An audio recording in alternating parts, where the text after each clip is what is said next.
Mabusa masobra 250,000 ka mga individual naapektuhan sa ginpabasog nga hangin habagat sa Setyembre.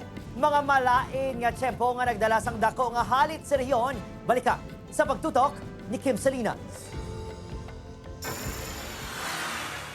Mabaskog nga buhawi, dalagko nga mga balod, malapnagon nga pagbaha, nagkalatumba nga kahoy, kag pag-usmod sang duta. Ini ang pila lang sa nagsugata sa Western Visayas sa bulan sang Setyembre bangod sa ginpabaskog nga habagat dala sang tato kasunod-sunod nga bagyo. Basko-basko ng amin. Tapos nakita namon wala na, hawan na, kusog sa. Linibo ka mga bulutuan ang nagkansela sang klase. Ginkansela man ang pila ka mga biyahe sa mga puerto sa rehiyon. 5 ka mga kabuhi ang nautas base sa datos sang Office of Civil Defense 6 kung sariin isa ang missing. Masobra 250,000 ka mga individual ang naapektuhan bangod sang malain nga tiyempo.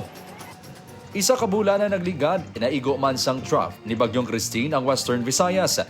Sa Purok Nami-Nami, Barangay Banago, Bacolod City, 4 ka mga balay ang narusdak bangod sa mabaskog nga hangin.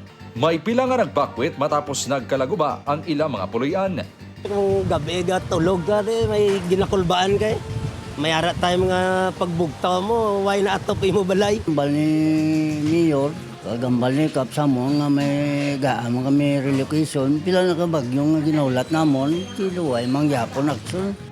Ang Iloilo City LGU may 360 na ka-socialized housing units para sa plano nga relocation sa mga nahalitan.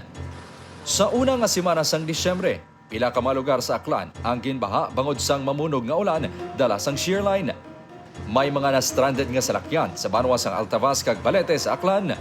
Temporaryo man, nadulaan sang supply sang kuryente ang pila ka lugar. Sa tion sang weather disturbances, ginapaligmat sang otoridad ang mga residente, ilabi na ang kaimportansya sang preemptive evacuation. Still reminding our community, no, yung ating especially mga LGUs natin to really to be vigilant. Hindi na bag-o ang paglaslas sa mga bagyo sa rehiyon. Apang hindi ini dapat maging rason agad magkampante kag magpabaya sa pagpreparar sa mga kalamidad. Para sa paghanduraw sang 2024, Kim Salinas, 1 Western Visayas.